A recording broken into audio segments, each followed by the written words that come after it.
He was on oxygen, and it was just a very emotional time to go through because he didn't cry. So when he was born with mild asphyxia. That is a birth defect, and this is when baby doesn't cry. Now, what does it mean when baby doesn't cry? So when baby doesn't cry, it could be a number of things. This just means that there isn't enough oxygen or that was being supplied to the baby at that time. That's why he didn't cry. He didn't take that breath, okay? So crying encourages baby to breathe on their own.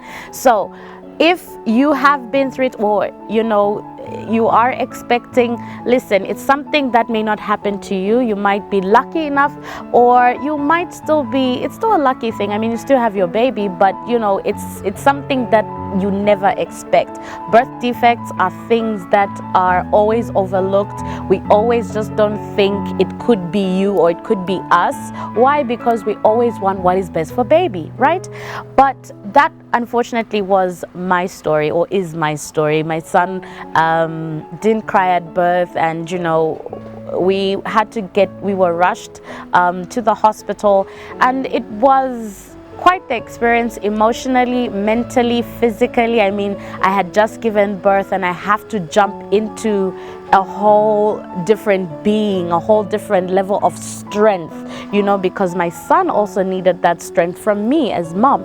And it was very difficult because I could only ask God, why? Like, why are we here? Why is this happening to us? Like, what have I done? What did I not do right during my pregnancy? Is it my fault? Like, there were so many things that I had to ask myself, and I kept on praying and I kept on asking God. And I remember being so angry as well with God. Like, why are we here? Looking around the NICU, and you see babies that were born prematurely, maybe at 8 months, at 6 months, and they're so tiny, God bless their souls, and they're there battling for their lives. Different babies, some born with very it's just a whole different experience, to be honest. And to see the different birth defects, we really never think that it could be you, because like I did say, you only just want the best for you. So I thought that's how it was gonna be, go into that labor ward, deliver the baby, everything will be fine, and then we go home. But we ended up spending 5 days in the neonatal intensive care unit, which was a lot.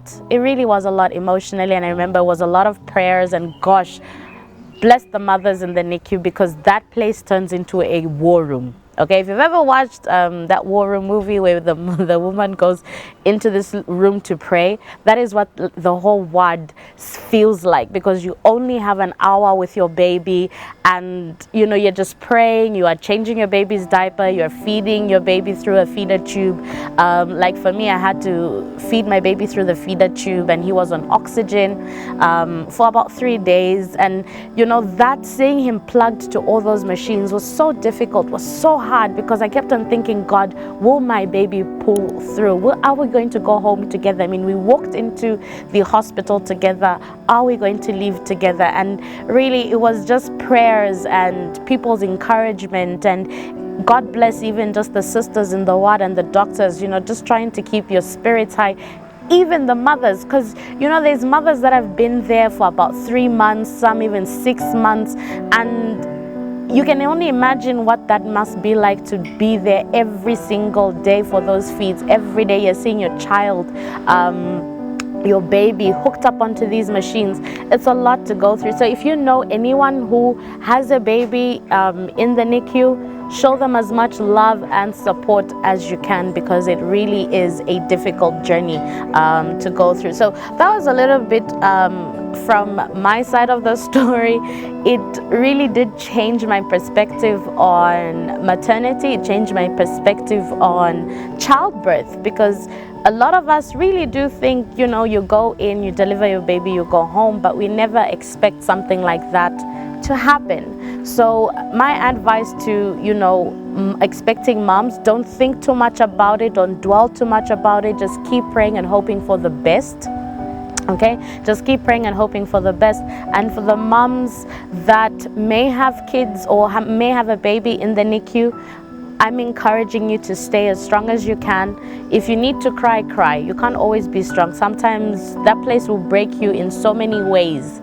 in so many ways. But I remember there was one thing that they always used to say, or always used to advise, is whatever you feel or whatever you are projecting, the baby will feel it too. So if you are not going to be encouraging, if you're not going to speak words of affirmations to your child, you know, it might also, your energy might affect your baby's recovery. So that is something that I had to learn very quickly, because you are going through so many thoughts in your head, right?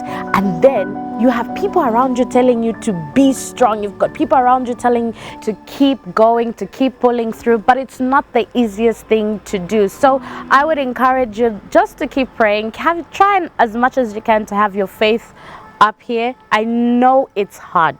I know it's hard, believe me. I used to cry.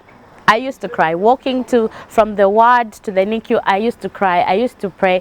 And you know, every time I got to the NICU, I would just feel so defeated, because I'm thinking the moment I walk into that room, I'm going to see my son with all these tubes in and out of his nose, a tube out of his mouth, you know, looking at this little thing struggling, that's just what it looks like they're really fighting for his life. So I just used to do my daily affirmations. I used to tell my son that you are strong, you are brave, you know, you are well, you are healthy, we will go home, you know, grandpa wants to see you, grandma says hi. I would tell him, you know, how everyone, I would pass messages on to him to say, look, you know, grandpa is saying this, he wants to see you, he can't wait to meet you, things like that. And just, you know, sing to baby. Those were things that I used to do just to uplift my spirits and just try as much as you know, try my best to be strong.